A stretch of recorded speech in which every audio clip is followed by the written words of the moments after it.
মাননীয় সরকার মহোদয়কে আমি আমার কথা ব্যক্ত করার জন্য আমি ভিডিও ছাড়ছি। ৮ দিন হসপিটাল সম্পর্কে আমি আমার গোপনীয় কিছু তথ্য দেব। আমি আমার ভাইকে চিকিৎসা নিয়েছিলাম, আইসিইউতে দেওয়া হয়েছিল।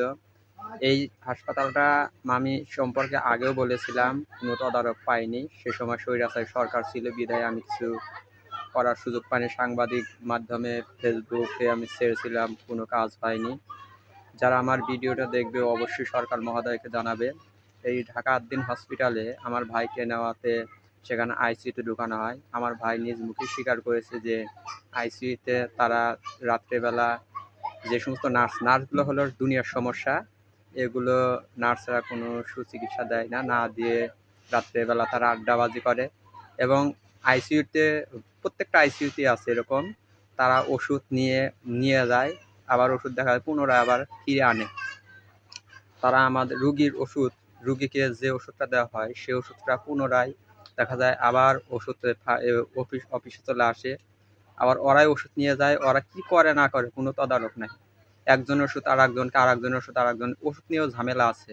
এখানে সরকার মহোদয়কে বলবো, যেহেতু হাসপাতাল সম্পর্কে আপনারা ধরতে পেরেছেন, তাই আপনাদের অবশ্যই বলবো আইসিইউর ভিতরে কি সমস্যা হয় প্রয়োজন গোয়েন্দা পাঠান। গোয়েন্দার মাধ্যমে আপনারা ধরেন এগুলো অবহেলিত। আর বিশেষ করে যে সমস্ত নার্সগুলো নিয়েছে, নার্সগুলো অত্যাধিক খারাপ, এবং যে সমস্ত দায়িত্বপ্রাপ্ত ডাক্তার আছে তাদের কোনো তদারক নাই। তারা মনে করেন টাকার জন্য সব করে, টাকার জন্য তারা হাসপাতালের ভিতরে খুলে নিয়েছে, বেকারি, বিভিন্ন খাদ্য সামগ্রী, পানি, এমন কোনো জিনিস নাই যে ওদের হসপিটালে ছাড়া অন্য কোনো কোম্পানি জিনিস অ্যালাউ আছে। ওষুধগুলো ওদের তৈরি, কী সব ওষুধ কী তৈরি করেছে, অন্য কোনো ওষুধ অ্যালাউ করে না। ওদের ওষুধই খালি প্রেসক্রিপশন করা হয়, অন্য বাইরে কোনো ওষুধ নাই।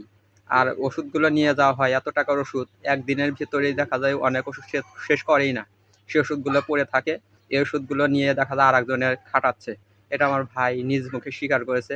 আমি আমার ভাইয়ের বিচার চাই, আমার ভাইয়ের বিচার চাই। ৮ দিন হসপিটাল আপনারা যেভাবে পারেন আমার ভাইয়ের সুবিচার আমি আপনাদের কাছে কামনা করছি। সরকার মহোদয়, আপনাকেও অনুরোধ করব আপনারা অবশ্যই তদন্ত করে দেখবেন। এরকম অনেক খুঁটিনাটি ঘটনা আমি দেখেছি। আপনারা অবশ্যই এটা বিষয়ে উপযুক্ত শাস্তি দিয়ে ওদের ধ্বংস করার ব্যবস্থা করুন। ধন্যবাদ। আসসালামু আলাইকুম।